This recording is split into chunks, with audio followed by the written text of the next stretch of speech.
14th Prime here, back with another video review. Today we're looking at the Transformers, Earthspark, Warrior, and Deluxe class Megatron. So this is a design that I really like in the show. I really love Earthspark in general so far. And so since I like it a lot, I decided to get both.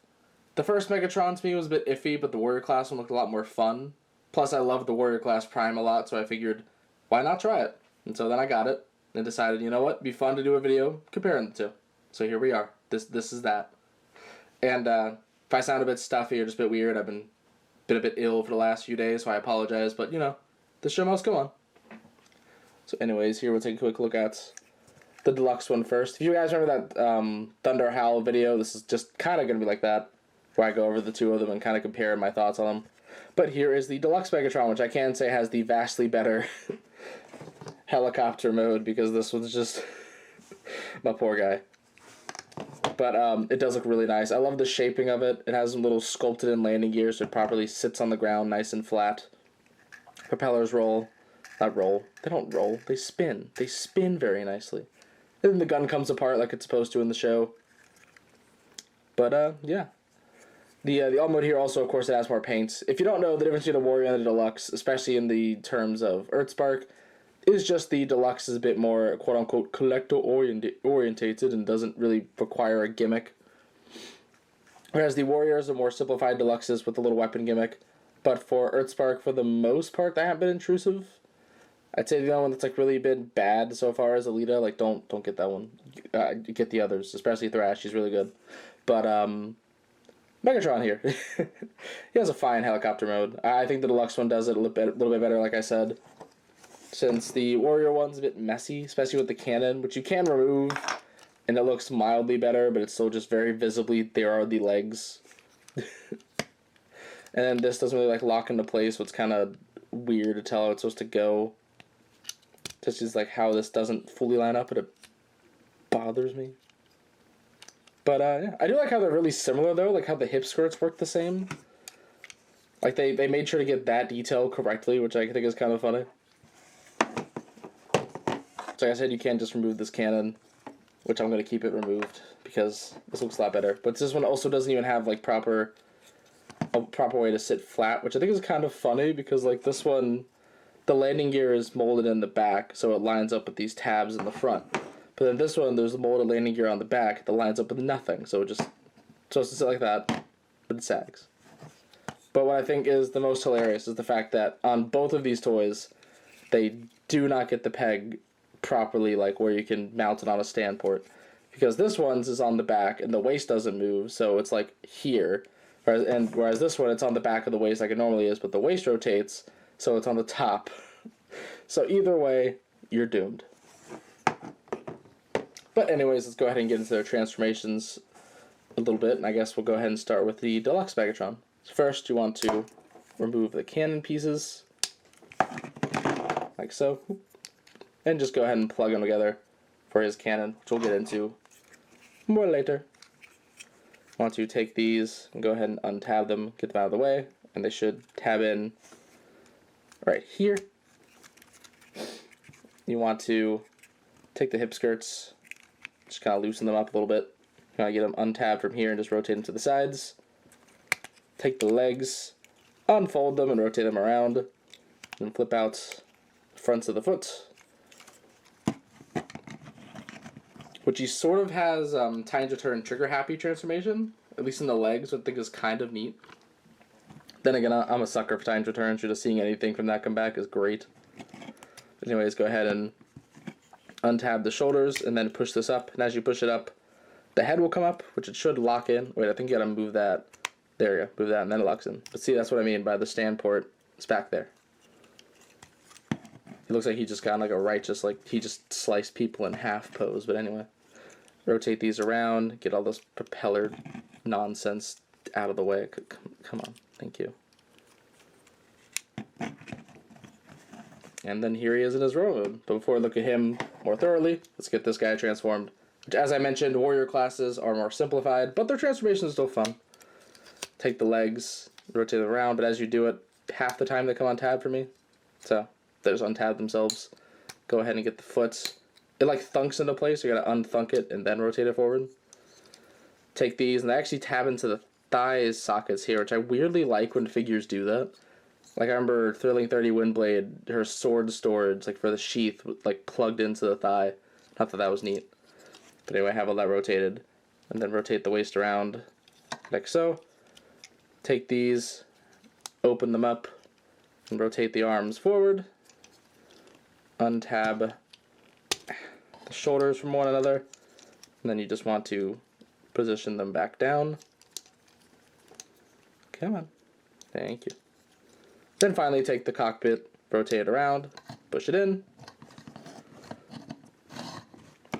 And so here are the Megatrons in their robot modes. And I think just standing there, they both look alright. Like they look a lot similar since, you know, they're more or less the same design. But as we really get into the figures, you start to notice more. Let's do the deluxe one first, just because it came first. As you can see, the head sculpt is very not okay. I don't know how this got passed, but he looks traumatized. This was like a Megatron who, like, I mean, he definitely regrets the war. He regrets something. Like, something happened that he will never talk to another soul about that destroyed him mentally. It's got a lot of nice paint. I love the red accents on both of these figures, but it's just so nice. This one has, like, actually, I think they both probably have about the same. I think one bit's really funny, which we'll get into in a minute. Get back here to legs with some pretty basic sculpting. And these giant chunks of kibble on the arms that, like, I hate these kibble chunks so much. Though, I mean, if you want to make an updated incinerator, you know, hey.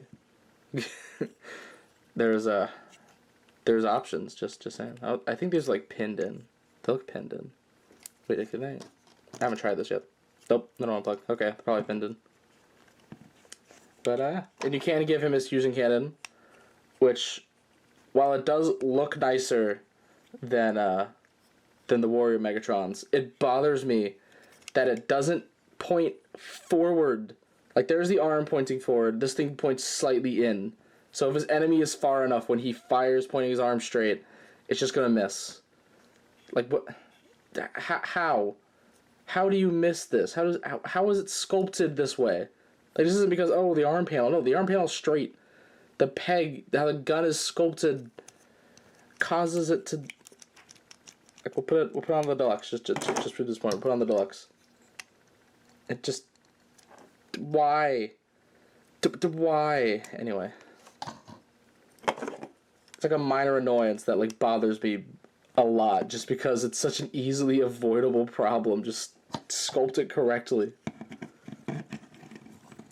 But his articulation is the head is on a ball joint, which actually does a pretty nice range. Can be side to side a little bit up.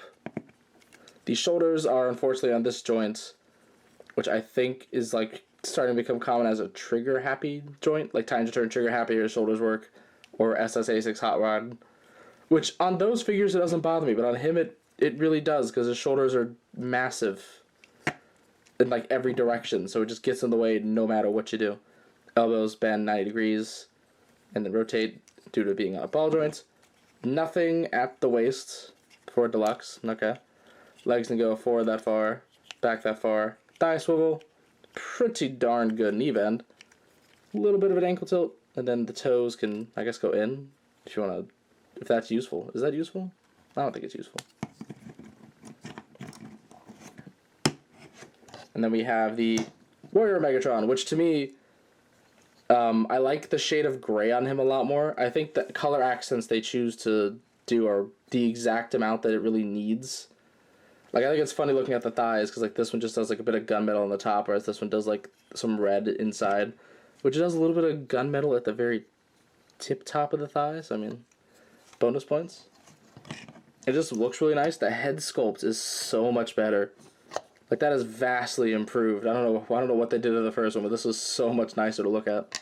I love these little red accents here. What's also kind of neat is that this one doesn't use any, like, fake parts to get to its alt mode, whereas this one has a fake cockpit, which doesn't overly bother me, but I just think it's kind of interesting. Like, the Warrior doesn't have to use fake parts when the Deluxe does. Again, it still needs to be how they have the hip skirts on ball joints on both copies, and they work really similarly. He does have his cannon, which the gimmick here is that a sword can flip out.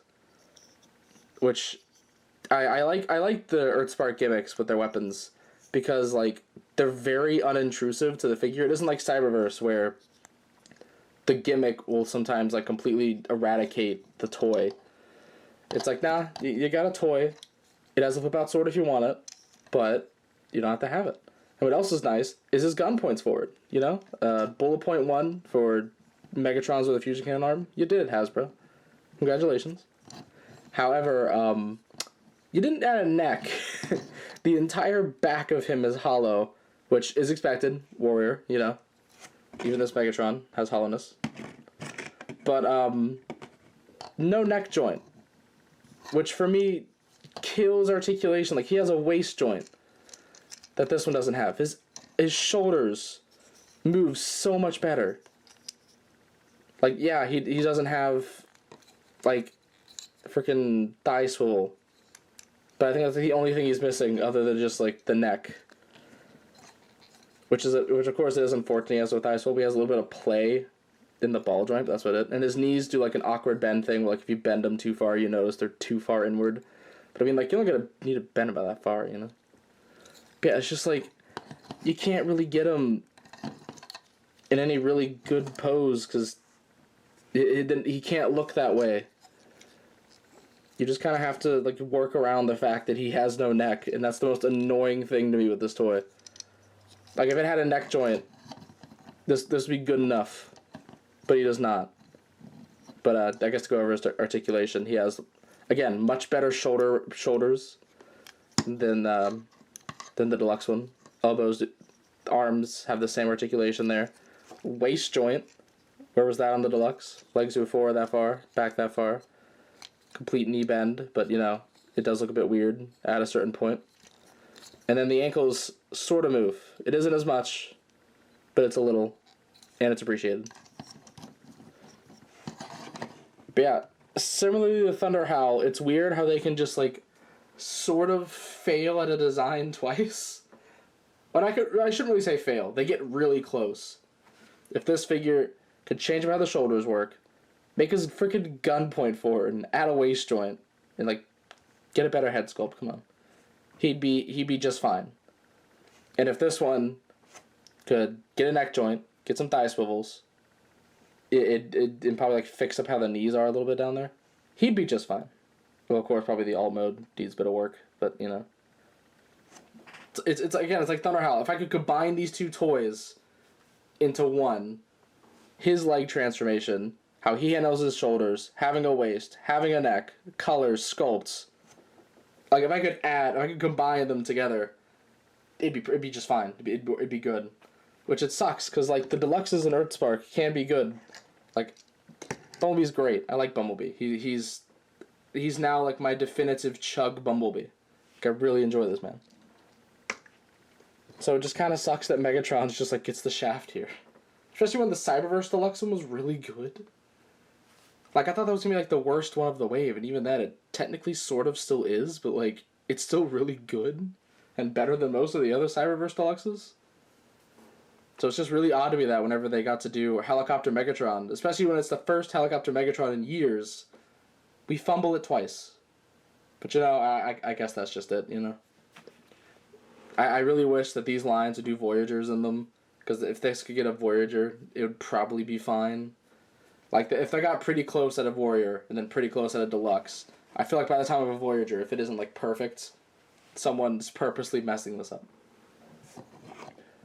But yeah, overall, I guess I can recommend the Warrior one more. It's showing up in stores now, and it's on Amazon, so you can find it there. It's where I got mine. Obviously not sponsored. Imagine being sponsored by Amazon. But yeah, I'd say the Warrior one. It's like probably the. Yeah, I could say it's probably the third best one, honestly, because like the Prime Optimus at least has like full articulation, and then Thrash is really good, but this one's still pretty good. Like him, Optimus, and Thrash are like the good warriors in Earthspark so far. Don't get Alita, she's bad. So maybe that's the message of the video. Don't buy Alita. Buy either of these before you buy Alita. Alita should be the one that you get at a bargain bin for $5. But again, I like doing these comparison videos. I think they're fun. Just kind of like talking about two toys with very similar design. Kind of like talking about how they did things similarly different. I think it's also neat how they have like the sculpting on this one's about the same as this one. Like he's got the same like shoulder designs, like this little bit here that's supposed to be there. He even has like little arm stripes that are painted red there. Like I guess technically he like, and like you can see this one how he has like the little things going down the thighs that this one painted in. There's just like a lot of little like small details, or even how this one has like the spoiler painted. I just noticed that the spoiler's painted there, and it's facing the outside, whereas this one the spoiler is unpainted and it's on the inside. So like a lot of little neat cues. I think it's interesting seeing how the designers tackle like two different toys of the same design, but they're like at two different price points. But yeah. Anyways, that is pretty much all I have to say. So be sure to check out my channel for more video and custom reviews. There'll be something to subscribe. You can go to my Facebook and Twitter pages. My bad. Links in the description below. And this is the 14th Prime, signing out.